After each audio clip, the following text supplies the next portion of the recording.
തുകയ്ക്ക് തുല്യമായ തുക ഇളവ് നൽകണമെന്ന് കേന്ദ്ര സർക്കാരിനോട് ആവശ്യപ്പെടും. ഡാറ്റാ ബാങ്കിൽ ഉൾപ്പെടാത്ത ഭൂമിയിൽ സ്വന്തം ആവശ്യത്തിനായുള്ള 1291 ചതുരശ്ര അടി വരെ വീട് നിർമ്മിക്കാൻ ഇളവ് ലഭ്യമാണ്. എന്നാൽ ഈ ഇളവ് ലഭ്യമാണെന്നറിയാതെ അപേക്ഷകർ ഈ ആവശ്യത്തിലേക്ക് തരംമാറ്റത്തിനായി റവന്യൂ അധികാരികളെ സമീപിക്കുന്നുണ്ട്. ഈ ആനുകൂല്യം നിലവിലുണ്ട് എന്ന കാര്യം എല്ലാവരിലേക്കും എത്തിക്കുന്നതിന് നടപടി സ്വീകരിക്കും. ഇതിന് സ്പഷ്ടീകരണം നൽകി പ്രത്യേക നിർദ്ദേശം പുറപ്പെടുവിക്കും. ഈ ആനുകൂല്യത്തിന് അർഹതയുള്ള എല്ലാ അപേക്ഷകളും ഇപ്രകാരം തീർപ്പാക്കും. ഡാറ്റാ ബാങ്കിൽ ഉൾപ്പെട്ട സ്ഥലത്ത് സ്വന്തം പേരിലോ കുടുംബാംഗങ്ങളുടെ പേരിലോ ജില്ലയിൽ മറ്റൊരിടത്തും വീട് നിർമ്മിക്കാൻ ഭൂമിയില്ലെങ്കിൽ വീട് നിർമ്മിക്കുന്നതിന് പഞ്ചായത്ത് പ്രദേശത്ത് 10 സെൻറ്റും മുനിസിപ്പാലിറ്റി കോർപ്പറേഷൻ പ്രദേശത്ത് 5 സെൻറ്റും നെൽവയൽ നികത്തി വീട് നിർമ്മിക്കാൻ ഒറ്റത്തവണ അനുമതി നൽകാൻ വ്യവസ്ഥയുണ്ട്. ഈ വ്യവസ്ഥയിൽ നിലവിലുള്ള നടപടിക്രമം ലഘൂകരിക്കുകയും വേഗത്തിലാക്കുകയും ചെയ്യും. ഇതിനായി ഒരു ഗ്രീൻ ചാനൽ സംവിധാനം ഏർപ്പെടുത്തും. ഇത്തരം കേസുകളിൽ വീട് നിർമ്മിക്കുന്നതിനുള്ള പെർമിറ്റ് അനുവദിക്കുന്നതിന് തദ്ദേശ സ്വയംഭരണ സ്ഥാപനങ്ങൾക്ക് ഡാറ്റാ ബാങ്കിൽ ഉൾപ്പെടുന്നു എന്ന വ്യവസ്ഥ തടസ്സമാവില്ല. ഇതിനും പ്രത്യേകമായ ഉത്തരവ് പുറപ്പെടുവിക്കും.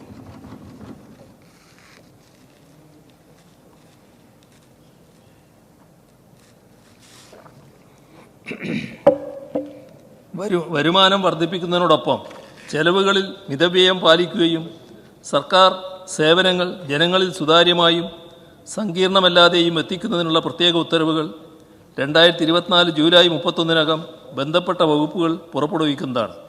ഇതിന് മേൽനോട്ടം വഹിക്കാൻ ചീഫ് സെക്രട്ടറിയെ ചുമതലപ്പെടുത്തുന്നതാണ്. നികുതിയേതര വരുമാനം പരമാവധി വർദ്ധിപ്പിക്കാനുള്ള പരിശ്രമങ്ങളാണ് സർക്കാർ നടത്തിവരുന്നത്. നികുതിയേതര വരുമാന വർധനയ്ക്കായി വകുപ്പ് സെക്രട്ടറിമാരുടെ നേതൃത്വത്തിൽ ഇതിനാവശ്യമായ ഫലപ്രദമായ നടപടികൾ സ്വീകരിക്കും. സർക്കാർ സേവനങ്ങൾ ഗുണഭോക്താക്കൾക്ക് തടസ്സം കൂടാതെ ലഭ്യമാക്കാൻ സാധ്യമായ എല്ലാ നടപടികളും സർക്കാർ സ്വീകരിച്ചു വരുന്നുണ്ട്. സാധാരണക്കാർ നേരിടുന്ന പ്രശ്നങ്ങൾ പരിഹരിക്കാൻ സർക്കാർ എല്ലാ നടപടികളും സ്വീകരിക്കും. സംസ്ഥാന സർക്കാർ സ്വയം നികുതിയേതര വരുമാനം വർദ്ധിപ്പിക്കാനുള്ള നടപടികൾ സ്വീകരിക്കുമ്പോൾ തന്നെ പരിമിതികൾക്കകത്തു നിന്നുകൊണ്ട് നമ്മുടെ നാടിൻ്റെ വികസനത്തെ മുന്നോട്ട് കൊണ്ടുപോകുന്നതിന് ആവിഷ്കരിച്ച പദ്ധതികൾ യാഥാർത്ഥ്യമാക്കുന്നതിനുള്ള ഉത്തരവാദിത്വം നിർവഹിക്കുന്നതോടൊപ്പം ചെലവ് ചുരുക്കലിനുള്ള നടപടികളും സർക്കാർ കൈക്കൊള്ളുന്നതാണ്.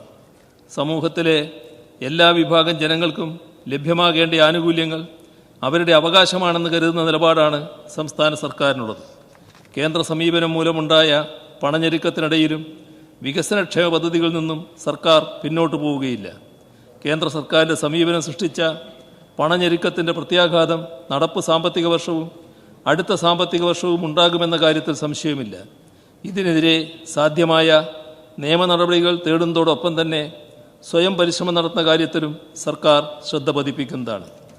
സാധാരണക്കാർക്കും സമൂഹത്തിലെ ദുർബല വിഭാഗങ്ങൾക്ക് നൽകാനുള്ള സർക്കാർ ആനുകൂല്യങ്ങൾ കൃത്യമായി വിതരണം ചെയ്യുന്നതിലും കുടിശ്ശിക നിവാരണം ചെയ്യുന്നതിലും സംസ്ഥാന സർക്കാരിനുള്ള പ്രതിജ്ഞാബദ്ധത ഈ സഭയെ അറിയിക്കുകയാണ്.